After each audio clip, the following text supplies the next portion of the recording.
Are we ready to record, Will?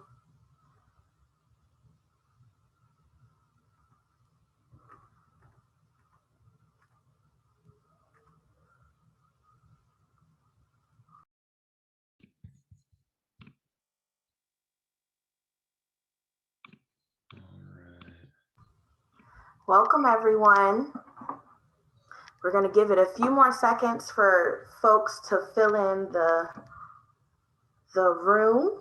I see the number continues to climb, but we are going to start very soon.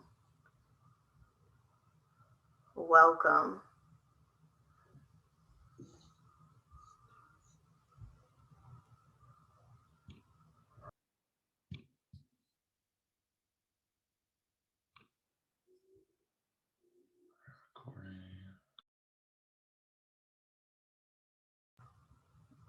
Good afternoon, everyone. I see that the number looks a little steady right now, or it's slowly climbing. But for the sake of time, we're going to go ahead and get started. Please keep in mind we are recording the session so that if you did miss anything or if your colleagues have any questions, they can always take a look at the recording on our Fusion page. All right. Thank you all for joining us this afternoon. I'm going to go ahead and introduce our Office of Innovation and Strategic Initiative that's present to facilitate this conversation with you all today. My name is Kiara Crawley, and I'm the Innovation Analyst with the Office of Innovation and Strategic Initiative, and I'm joined by my colleague, Will. All right. Afternoon, everybody. My name is Will Cochran, and I serve as the Innovation AmeriCorps service member with OISI. Thank you all for joining us today for our second LDSS 2Gen Lunch and Learn. We're going to use this time to talk about 2Gen and the work that our office is engaged in regarding 2Gen, and then also highlight two of our local departments. We have Middlesex County and Bedford County here today with us to tell you more about their 2Gen programs. But before we begin with their presentations, Will and I just want to do a little bit of level setting and provide some background information about 2Gen and just give you all some insight on the work that we've been able to do thus far. So without further ado, let's get started. As many of you know, last year, our commissioner released the very first VDSS agency profile. And that profile included revised goals, mission statement, and also some information about our agency and all the progress that we were able to make the previous fiscal year. And although 2Gen wasn't explicitly stated, there are a couple of times that utilizing a whole family approach was highlighted, specifically in our goals 1 and 3. And again, although the term is whole family approach, I do want to make note that our executive leadership has completely supported 2Gen as the framework we're using to realize that. So more specifically, our first goal, which is to ensure safety and stability for children, adults, and families, we believe we can realize this by embracing a whole family approach that will empower individuals and families to identify their needs and develop a plan to assess tailored services that support and sustain their safety and stability. Similarly, in goal 3, which is to improve and integrate human services, we believe that embracing a whole family approach, as well as a human-centered design approach to our service delivery, will create intentional alignment of programs, priorities, systems, policies, and services. So what exactly does all of this mean, right? What is 2Gen? I know a lot of folks are already familiar. They may call it by a different term, whole family approach, family-centered approach. But just in short, the 2-generation approach builds on family well-being by intentionally and simultaneously working with children and adults in their lives together. So this is really an approach that focuses on every member of the household, no matter their generation. Specifically, there are 5 principles that are upheld in 2Gen. The first is to measure and account for outcomes for both children and their parents and or the adults that live within their household. Also to engage and to listen to the voices of the family, ensure equity, foster innovation and evidence together. And then the fifth principle is to align and link systems and funding streams. Now, in addition to these 5 principles, there are 6 key components to 2Gen programs. The first is early childhood education. That includes your Head Start, early Head Start, your child care partnerships, pre-K programs, and the home visiting program.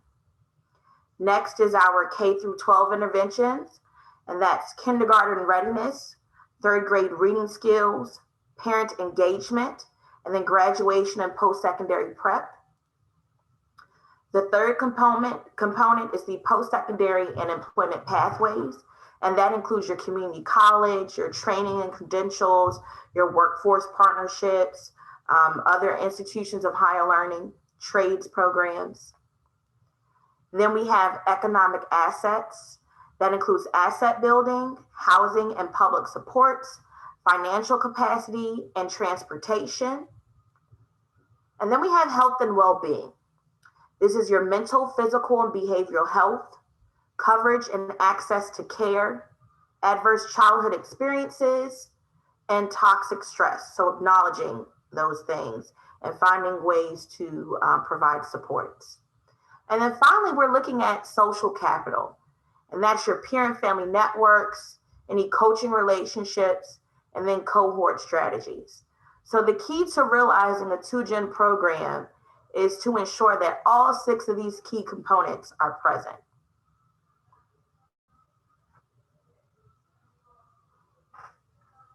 Sorry about that. So we wanted to do a quick live poll here. You can access it with your smartphone, holding up your camera to the QR code in the top left corner, or you can join on your web browser at slido.com using the passcode there on the bottom left, 241164. And we just wanted to get a feel as to whether or not your agency has a program that includes all 6 of the 2Gen key components that Kiara just reviewed. So I'll wait a few moments for results to trickle in here. And I know that's a lot to remember off the top. So I'll review them one more time. That's your early childhood education, your K through 12 interventions, post-secondary and employment pathways, economic assets, health and well-being, and social capital. Do you have any one program or programs that address all 6 of those key components? Oh, whoops. Sorry about that, y'all. Let's go back. Apologies. No worries, Will. All right. Okay, so we've got our poll here. All right. So as we can see from the results here, that although this isn't a new concept, not everybody has a program with all 6 components. So as we move forward with this work, we want to make sure that we are bringing programs that may have 3, 4, 5 components closer to 6.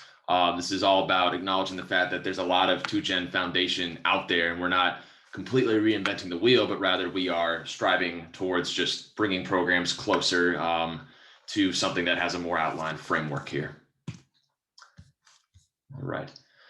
So while the 2Gen approach represents an integration of these service delivery systems to children and the adults in their lives, as I said before, we wanted to recognize that many existing programs across the Commonwealth fall under one of the 2 intermediate stages illustrated in this graphic, either a child-focused program with parental elements or elements involving the adults in their lives, or the opposite, a parent-focused or adult-focused element with elements focused on the children in their lives. The great news of advancing 2Gen in Virginia is that we are not starting at square one, y'all. Your agencies have gone above and beyond to respond to your customers' needs in innovative and effective ways, especially during COVID.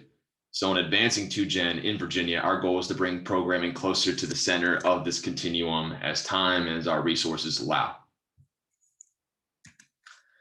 So with that being said, we'd like to go over at this point an overview of our timeline for the 2Gen implementation process to place this lunch and learn session within a larger context. So our process really kicked off in the fourth quarter of 2020 with a 3-part series of 2Gen convenings. These convenings formally introduced the 2Gen approach and created a space for participants to share their experiences with 2Gen and ideas for how to overcome barriers in implementation. And then we kicked off this LDSS implementation process in earnest with a 2Gen survey that we sent out to all 120 local offices March 8th of this year. Our main goal with that survey was to center the input and experiences of your local DSS office at the outset of this ideation process. We wanted to be very, very clear about that. And then from that point, we wanted to build upon insights that we gathered in the survey process with more in-depth interviews, not only with locals that responded to having 2Gen programming in the survey, but from all 120 local offices. And we have just begun this interview process and we'll be continuing throughout the summer. So be on the lookout for an email looking to schedule an interview from OISI. And after survey results indicated that a lack of knowledge on the 2Gen approach constituted the largest barrier to implementing 2Gen programming, we decided to organize a series of these lunch and learn peer learning events. We had our first several weeks ago, and we are at our second right now. And all of these events will culminate in 2 ideation session events. These workshops are going to serve as catalysts for strengthening and scaling 2Gen across the Commonwealth through both innovative and strategic initiative pathways.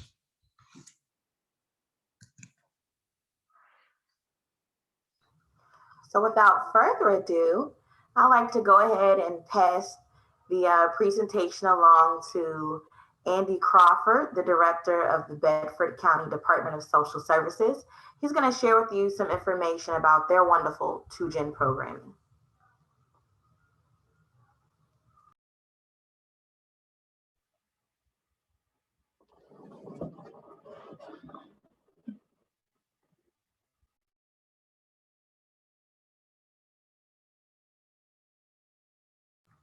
If you don't mind, just giving us a moment while we pull up the presentation.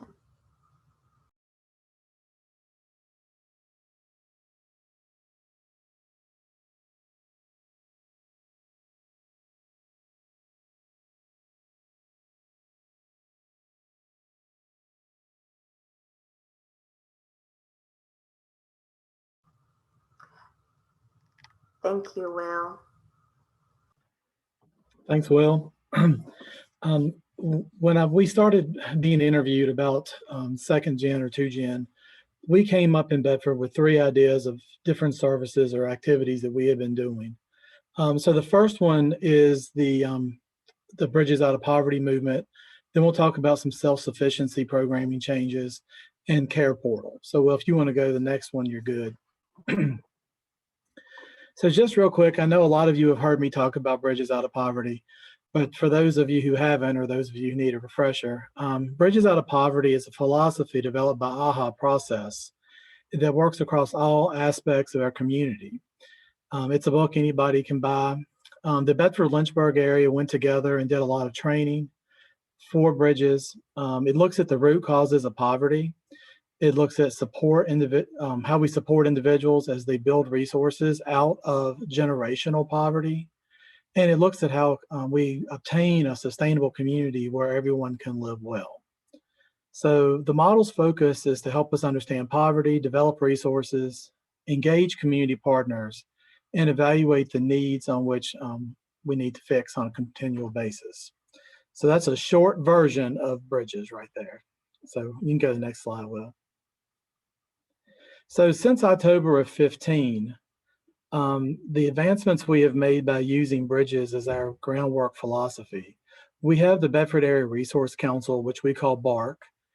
It was created and it is now our action group for community needs. And I included the website there.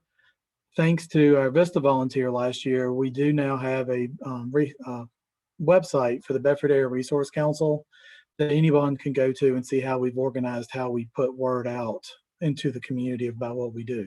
And it's just the beginning process of what we're going to work on. So we've also provided training. We train community partners 4 times a year for 1 day. So we have trained trainers in our department and other places in the community where everyone sends their new employees, their new volunteers to a 1-day training on bridges.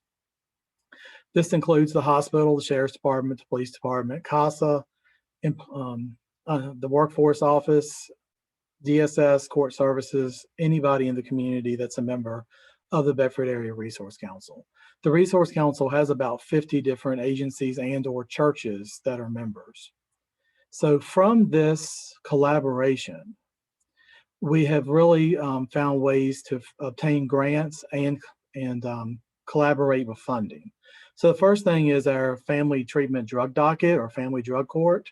This is a program we partnered with the Community Service Board, our police department, our sheriff's department, the court.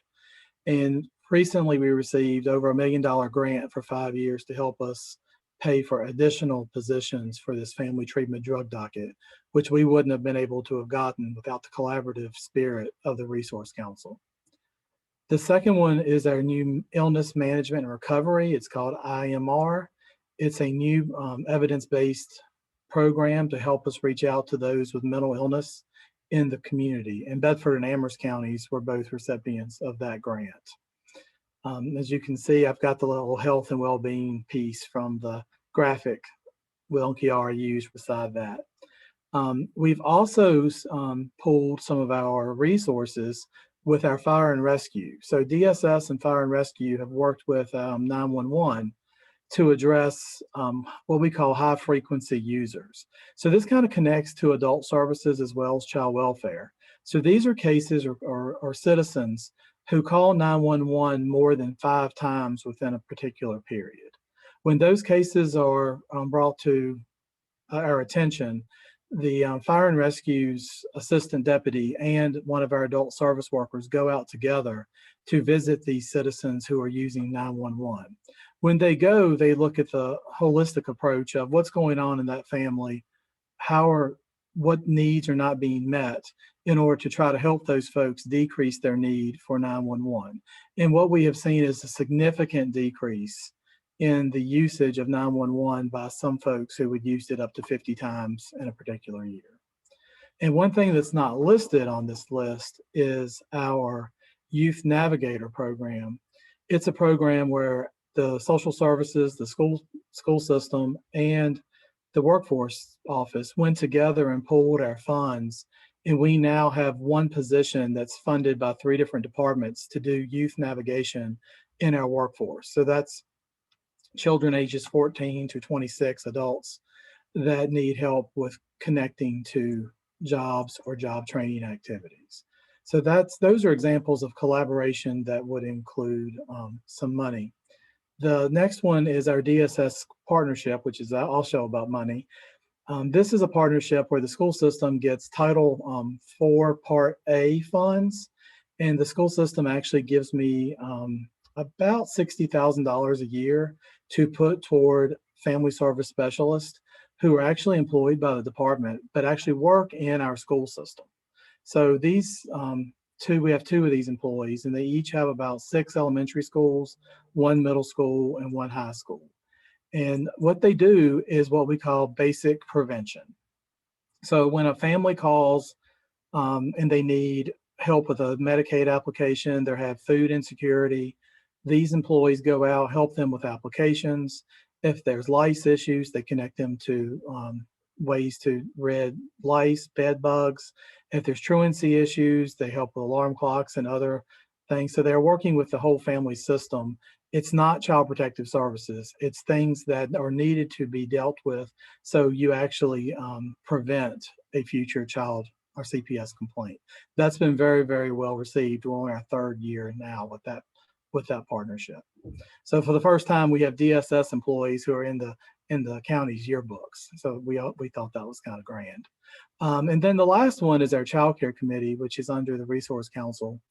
And that's a committee that's just gotten up and going in the last 3 months, really working at how do we increase our child care needs. And from that work, the YMCA has actually started a fundraising campaign to build a new child care center for after school and preschool programming. So that has been a really fruitful partnership for us. So those are just some examples of what you can do if you can pull your community together and build relationships, because really in order to do 2Gen, your partners, your community partners have to be on the same, at the same place, on the same plane, and you have to have those relationships. So I firmly believe that if the community is not healthy, then you cannot help the citizens as well. So next slide, Will. So the second thing is we looked at how we did our self-sufficiency programming. So our VIEW staff transitioned into a cross program that included SNAP, TANF, Medicaid, VIEW, Child Care, and SNAP. The SNAPette. So some agencies, I know a lot of other agencies do this, but it was a big deal here in Bedford to actually take TANF, SNAP, Medicaid, and roll it into our VIEW child care programs.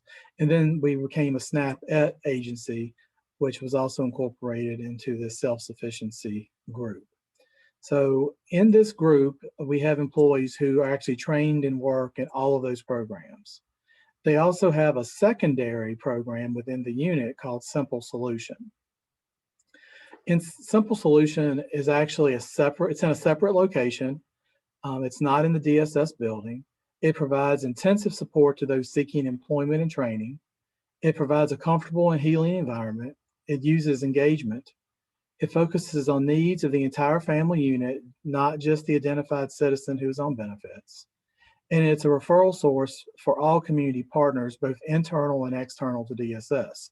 So other agencies like our Community Service Board and our Department of Corrections use Simple Solution as a referral for those that they're trying to work with in the job market.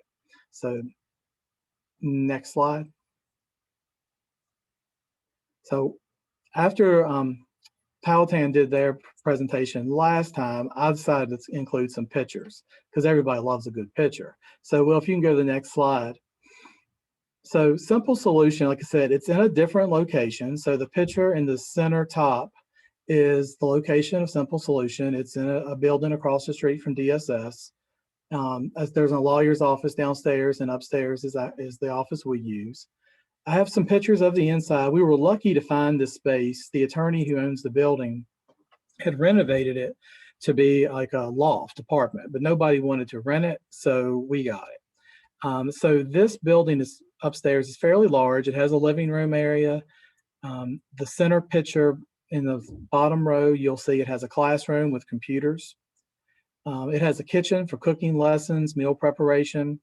It has a meeting room for family partnership meetings, foster care visits, or meetings of any other sort that may be needed on that site. It also has an outdoor area where people can go to get away from the stress of it all, or as you know, many of our citizens smoke and they get nervous, and it's a great place for them to go take a break and recharge before they come back in. So we do getting ahead classes at this facility. We also do all of our VIEW and SNAP employment and training support in this facility. And what we have found is when citizens feel like they're in a different environment that's not, a stale DSS office, they tend to get more comfortable, and they give us more information about the true root causes of whatever it is that's hindering them from either gaining employment or maintaining employment. We often find that they're having issues with the school system, with IEP issues. Their children are having behavioral problems. They don't know what to do with those. They're missing work. They don't have driver's license. They have fees. They have fines. So it's just a great place for us to get on that one-on-one or even group for the classes, because we do classes there to build support and figure out exactly what we can do to build the resources to move them through the system. Next slide. So Simple Solution is really a cross-program work. It incorporates all 6 components, as well as the Resource Council does as well. So if you'll see, VIEW and SNAP are the primary focus. However, we have a domestic violence program here in town, and they are a big referral source for this work. Our prisoner reentry program uses simple solution. A lot of folks who are getting out of prison or incarceration are sent there to help them get employment and move through the process. Our foster care and child protective services make referrals to this location, and the community service board is actually a big referral source. So I think next slide, I think I'm going to be finished with self-sufficiency. Yep. So Care Portal will be the third process. Care Portal is about a year. We've had it for about a year here. I know other localities are looking to get it. Care Portal is a technology that's it's a technology connecting platform that brings the need of hurting children and families to the attention of other folks in your community, namely churches. It consists of local churches and community members. It was created to help vulnerable children and families, and it allows community to help build human and social capital across generations. That's the beauty of Care Portal, as well as the Resource Council, is it really looks at building that social capital. How do we connect people to other people who are different from them, who have different ideas and different suggestions when there's a crisis? So the Care Portal works in that caseworkers from our agency make referrals on this platform that's online. Churches get an alert. The church then decides if they can answer the need, and then they respond to the need in real time. So over the last 18 months, we have had $150,000 of donations come through the Care Portal, but the donations are just the beginning of the good work here. So if you don't remember anything else I've said today, remember the Care Portal. It's great. So Care Portal connects churches to our families. Of course, families have to sign a waiver that they're willing to work with it. We send it in.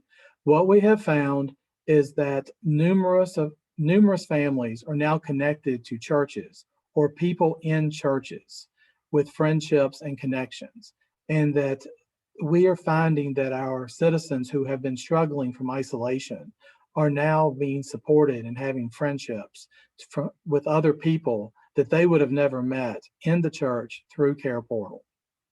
And to me, that's the biggest unanswered problem that we have at DSS, is we supply a lot of basic needs, a lot of physical needs, but we don't have a mechanism to connect people who are isolated and struggling to other people who are willing to work, what I would call local mission work or domestic mission work.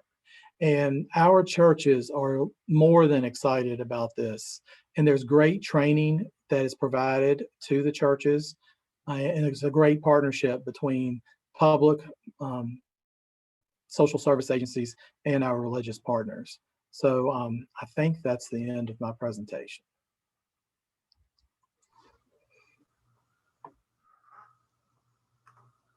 Thank you, Andy. And you did an excellent job of showing us how each of those 6 components were actually present in all of your programs. And that's huge in providing examples of how we can actualize this 2Gen framework. A lot of times we'll see that we may already have a few of those components. So that was a wonderful way to help folks out, to see how we can kind of close those gaps. So thank you so much for that. And now we are actually going to kick this presentation over to Rebecca Morgan, the director of the Middlesex County Department of Social Services. Welcome, Rebecca. Thank you. Thanks for having me.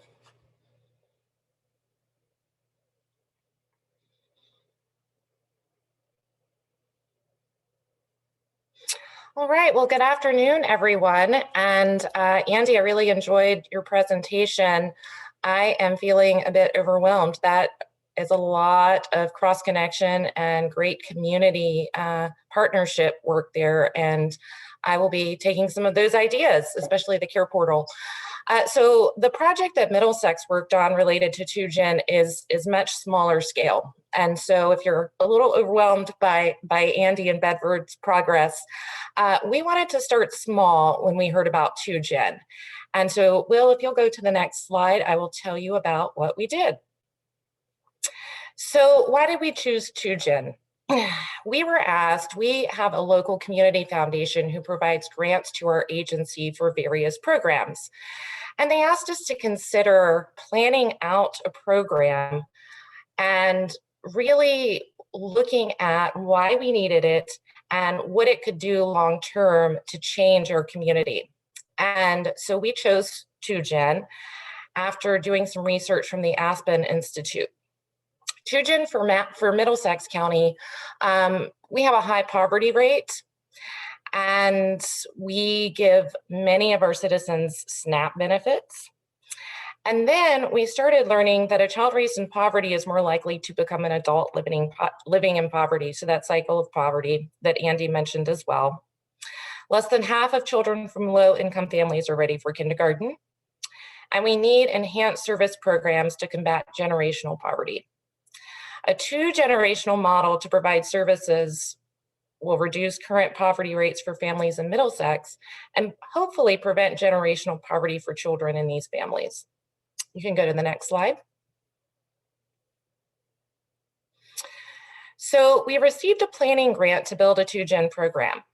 And instead of doing the program ourselves and our staff sitting around and coming up with something, we said, why not bring in a consultant? And why don't we have her, who is a total neutral person from outside of our community, convene two focus groups and facilitate the discussions so that it's not a Middlesex Department of Social Services program, it's more of a community program. So one discussion was held with community partners, which included the Community Services Board, local churches, anyone in the community who serves our population. And the other focus group was held with clients who would potentially participate in the program. So we asked the client group 3 questions. What program or service has had the biggest impact on you and your child's life? And how did it help? And what is it like when it is working the best? How did it feel? And what program or service have you or your child received that didn't work or you felt was a waste of time? What made it ineffective? And if you could improve any service in the world for yourself or your child, what would it be? And what are you hoping to improve? So I think as human services professionals, we tend to throw services at our clients. We do parenting classes and counseling, and sometimes we do in-home, and sometimes we want our clients to do job training. And so we wanted to take a step back and ask the clients, what do you think has helped you? And what are your ideas about what could help you and others in the future? And so Will, you can go to the next slide. And so the professional questions were, what program or service in the community has had the biggest impact on families? What program or service for parents and children in the community doesn't work? And if you could provide a new service, what would it be? And I'm summarizing so as not to read the full question, but Kiara and Will share the slides after their presentation if you'd like to replicate. And so these were the questions that we asked of the professional focus group. And you can go to the next slide, Will. So what did we find out? So as you can imagine, the answers varied greatly between the professional group and the client group. Although there was consensus in the professional group and consensus in the client group, the answers were very different, even though the questions were similar. So the people who participated in the focus groups were very passionate. Clients wanted to improve their lives and provide opportunities for their children and want to work hard to make that happen. Professional and community stakeholders are eager to help people and find ways to strengthen the community. So clients were more focused on their own families, and professionals were more community focused, which is not surprising. So there are many programs components that are working. In many cases, minor adjustments to enable success or remove barriers represent opportunities to increase the impact of these programs. The clients were eager for opportunities to share resources, collaborate, learn from each other, and build social connections. So here is our social capital and professional networks. Financial training is a foundational component to helping individuals take advantage of services and receive maximum value for them. So that is one topic that the client group and the professional group agreed on was financial training. Next slide, please. So then what we did, out of the answers from the pilot group, we built a pilot phase that focused on trauma and stress, because that's what we felt like during the focus groups had the most impact. And we really set aside, honestly, we set aside the professional focus group, and we really took the answers from the client group and built our program, because we felt like we've taken the time to ask clients what they think we need. So let's try it and let's make it client focused. So instead of, again, having one of our staff lead this effort, we hired a licensed practical counselor, Rachel Teagle, to develop and facilitate the pilot. And so she developed 9 sessions, and she focused on trauma. Then she talked about the physical implications of stress on the brain. She went into community resources in week 4. Weeks 5 and 6 was self-care. Week 7 was building healthy relationships. And week 8 was communicating needs and setting boundaries. And so our program really focused on the social capital aspect of 2Gen. Next slide, please. So in the summer of 2018, we ran our first 2 groups, and we had 5 participants. We did advertise the program, but not to the community at large. It was advertised in-house to our clients. Most participants ended up being VIEW and Child Protective Services clients. We did also focus on diversity in our focus group and in our eventual group who actually did the first pilot session. We wanted to make sure it was a mix of both African American, white, and we even had a Pacific Islander client.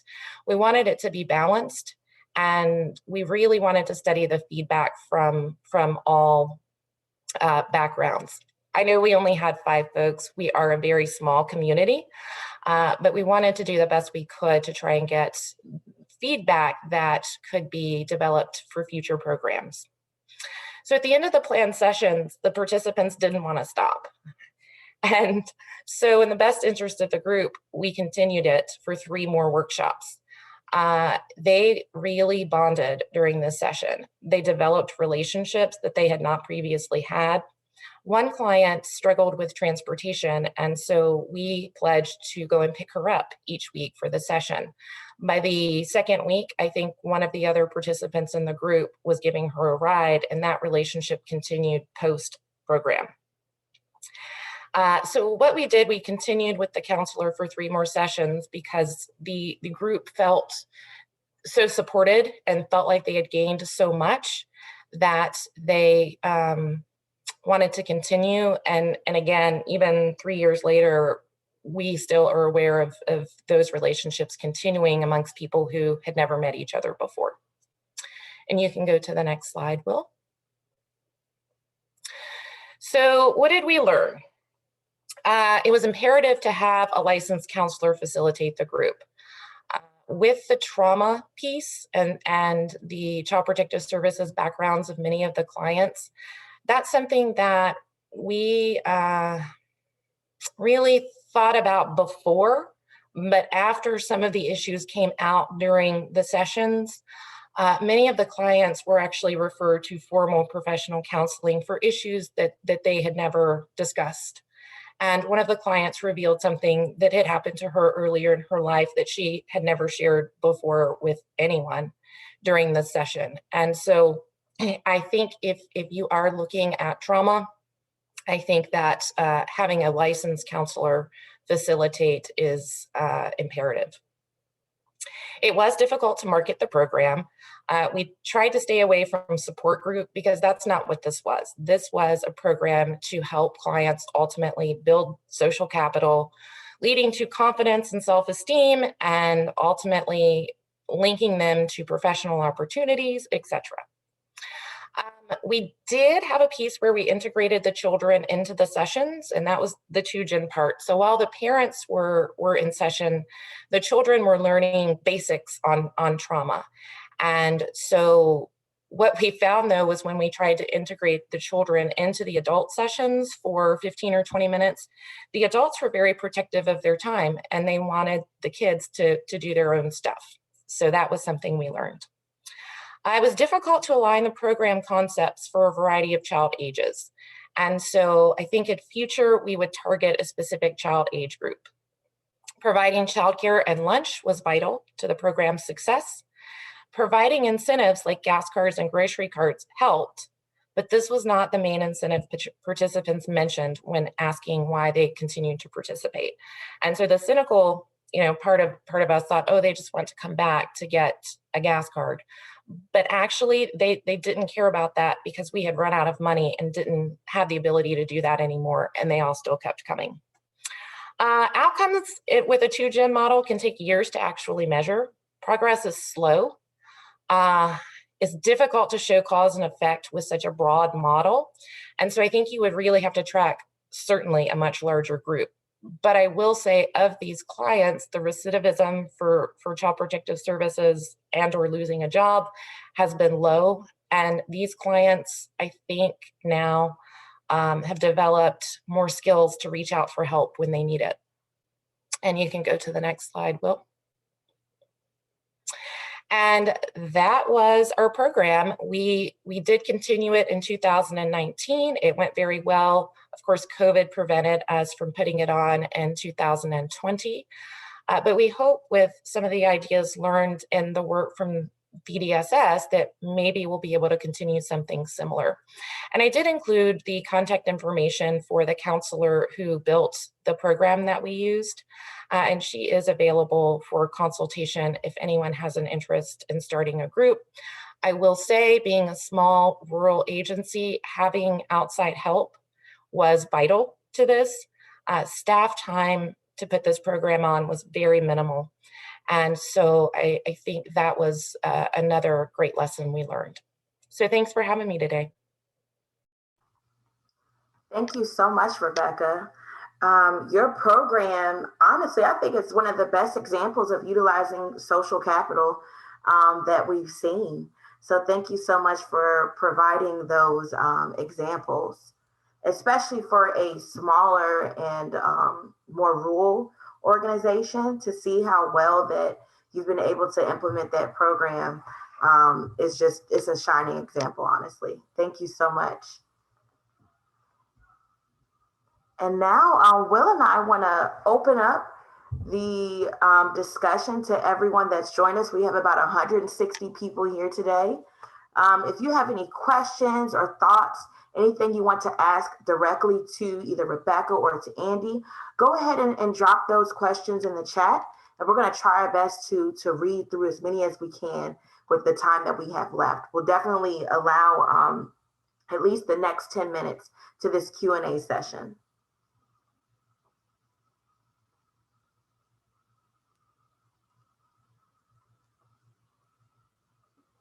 Oh, wonderful. They're giving kudos to our panelists and thanking them for their time. Absolutely.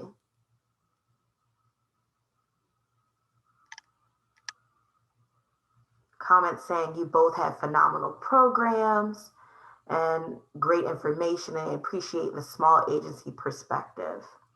So I do see a question here from Lisa Peacock.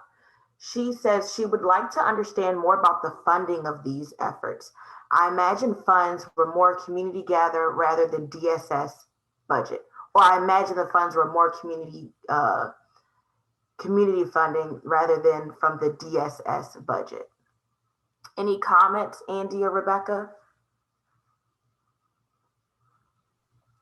Well, for mine, the care portal cost Bedford County $5,000. So we paid it out of $855. And for my $5,000 investment, we've gotten more than $150,000 back in return. And actually it would be cheaper for counties who are smaller than us. So the cost is by population of your locality. So that's the care portal cost. Um, the view self-sufficiency transformation was SNAP-ED. That was all done with view and SNAP education and training money. And my SNAP employment and training money budget line, just so you know, is only $22,000. So I could have done, we did it actually before we had SNAP employment and training funds. We did it through the view funding. When it goes back to the Resource Council and using Bridges Out of Poverty, there was some community support from that project and that work, namely mostly from the Centra Health Foundation and the Bedford Community Health Foundation. So if you have community health foundations, you have money. So if anybody ever wants to talk to me about that, that's how we pulled it off. That's how we got people trained. But once we got the relationship built between all the community agencies, our community service board has a phenomenal person on staff who writes grants, and she's gotten 2 or 3 of our biggest grants through that. We did receive a $60,000 grant through the Central Health Foundation, but it was written by the Bedford Community Health Foundation. So there are ways to pull down some funding for that. I think that's my 3 things. Yes, and we funded AIR program with 100% grant funding from AIR Community Foundation. And I think the grant was very small. I think it was $7,500 total. And the majority of the funding was used to, of course, pay for the professional folks that we brought in to help us run the program.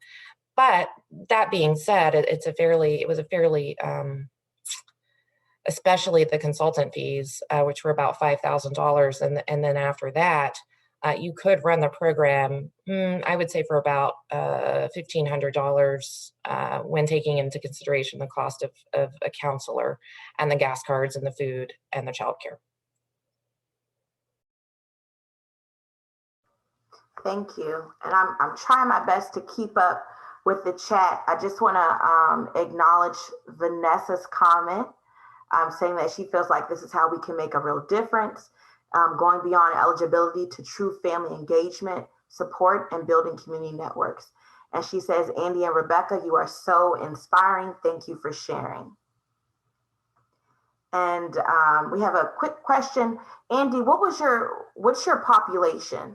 You mentioned that the portal cost was based on population.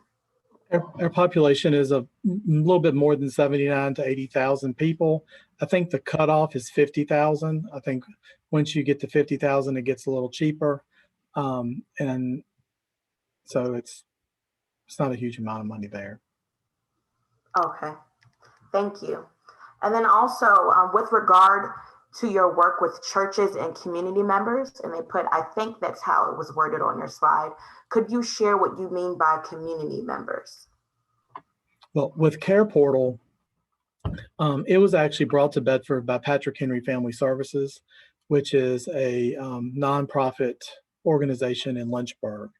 And so they pay a portion of the cost, Bedford pays another portion.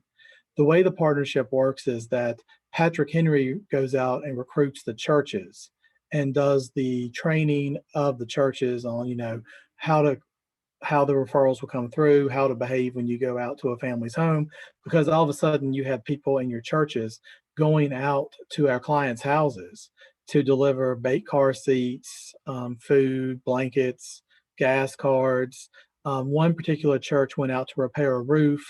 They got out there to discovered that the entire roof needed to be replaced and the sheathing underneath the roof needed to be replaced, as well as a lot of the plumbing. And they spent 3 weeks at this family's house and totally redid their roof and some of their plumbing.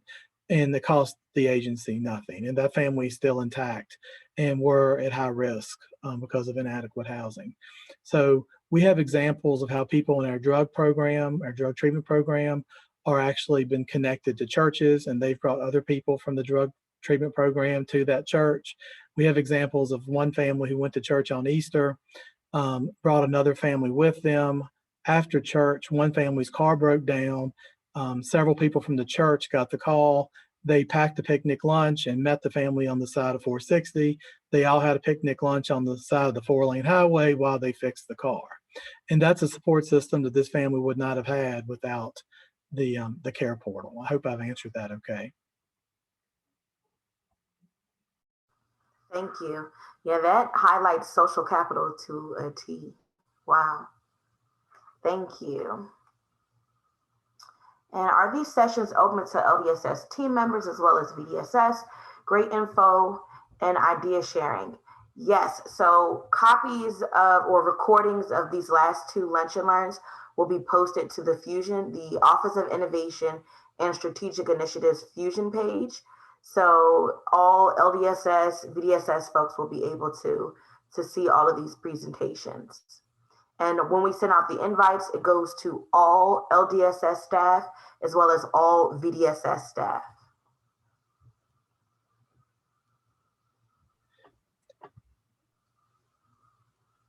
And I hope I didn't miss anything, but I do see a shout out to the Child Care Committee of the Bedford County, of the Bedford Area Resource Council. And it's an amazing cross-sector group, including Andy and Amanda Powell at Bedford DSS, working on building child care supply and quality in their community. I see a question about Care Portal. Joseph, if you'll reach out to me, Care Portal in our area is really conveyed by Patrick Henry Family Services, but I know they're working with areas. I know they're trying to work with Hampton, James City County, different counties on the eastern side of the state, trying to spread the wealth. So I know they have contacts all over the state, including, I think Janet Kelly is aware of Care Portal in Richmond.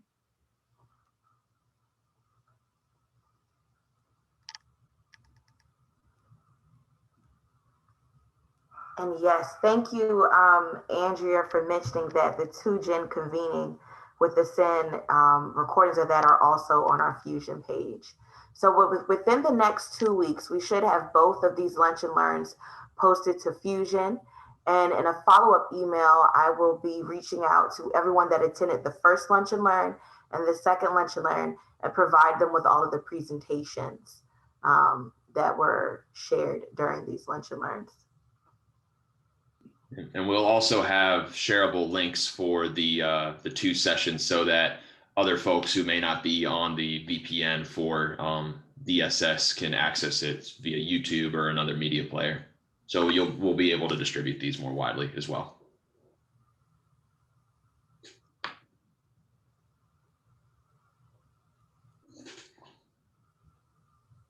Oh, and Andy dropped his contact information in the chat. And I do see another question here. It says, wondering about community partnerships with museums, gardens, parks, etc. Do you find these, sorry, it's moving so fast.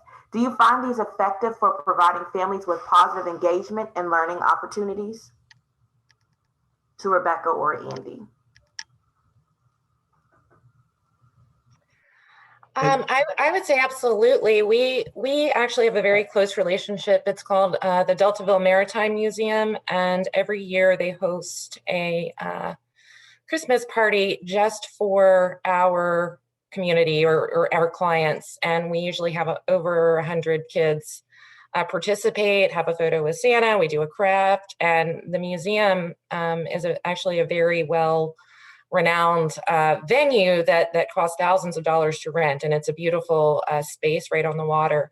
And the families who attend are encouraged they get a free ticket to come back and go to the museum if they'd like. And they're also have a model train group who comes and teaches about trains. And so, yeah, Vanessa, I think that integrating kids into the community by using a museum who recognizes that many of our clients may never have gone to a museum before, except maybe on a field trip, they really reached out and wanted to make sure that experience was shared with our kids. And I would just add to that the Bedford County Parks and Recreation and the library system are members of the Bedford Area Resource Council. So Vanessa, if you want to go to that website, you'll see all the people who are connected through the Resource Council. The Resource Council meets on the fourth Friday of each month now in person. It was virtually during COVID. We have anywhere from 40 to 50 people at each meeting. And we also have an email distribution list that sends out information. So when the rec department has signups or Easter egg hunts, they send it to me. I send it out to everyone. They send it out to everyone. We have our own Facebook page, and now we have the website. Thank you. And we have about 4 minutes left. So Will and I do want to share some evaluation questions with you before you hop off of our session today. Right. So just like before, you can access this with your smartphone using the QR code or on slido.com. And we just wanted to very quickly get a 1 to 5 rating about how helpful you found this session to be in potentially strengthening your understanding of the 2Gen approach. So we'll let some answers come in, and these poll questions are very helpful for us. They help shape any changes that we made to this presentation from the first Lunch and Learn session that we had. And we want to have this type of engagement moving forward so that we can constantly be tweaking these presentations, because we want these to be as helpful to you all as possible. That's right. With the feedback from the last session, we've made quite a few tweaks to our presentation. We also included an agenda and decided to include more information on our Fusion page in regards to the 2Gen work that we've been engaged in. So just keep the feedback coming, please.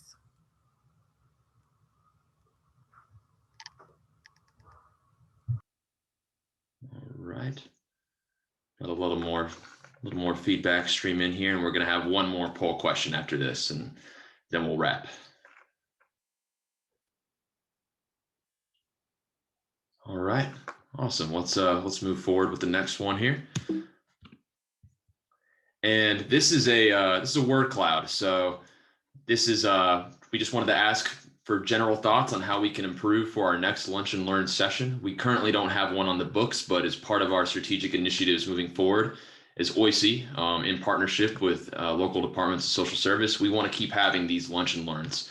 So after we have the ideation sessions and have some next steps from there, we will be having Lunch and Learns on 2Gen at the local level to follow up on updates, to have folks who may be beginning to expand their 2Gen programming as a result of these Lunch and Learns and the ideation sessions be able to present the work they've been doing. So we hope to have this be an ongoing thing. That'll be an hour here, an hour there, every few weeks or few months. So if you have any suggestions, please drop them in the word cloud here, and we'll take these and we will work with them.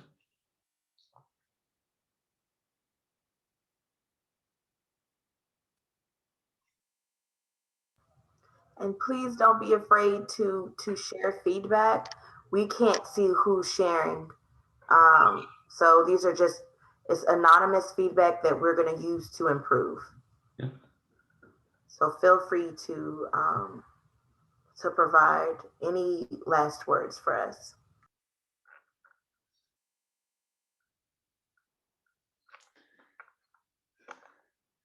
And then, as always, if you all have any feedback that you'd like to make offline with an individual email, Kiara and I's inboxes are always open. So please feel free to reach out to us. We should have our contact info at the end of the presentation.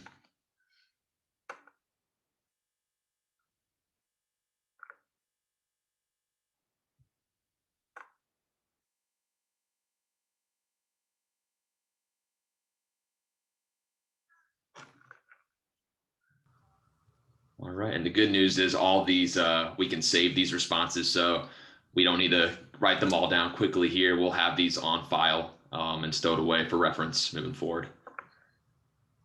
All right, we are at the 2 o'clock hour. So with that in mind, we just wanted to thank everybody so much for coming out today.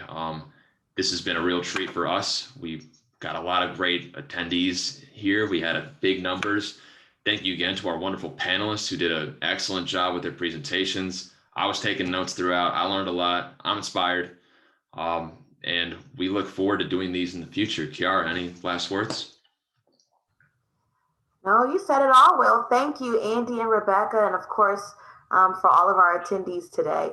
You continue to just add to our learning environment, and we're looking forward to hosting more of these. All right. So I'm going to, we still got some stuff coming in, so I guess I'll let it linger for another minute here, so folks can feel free to add.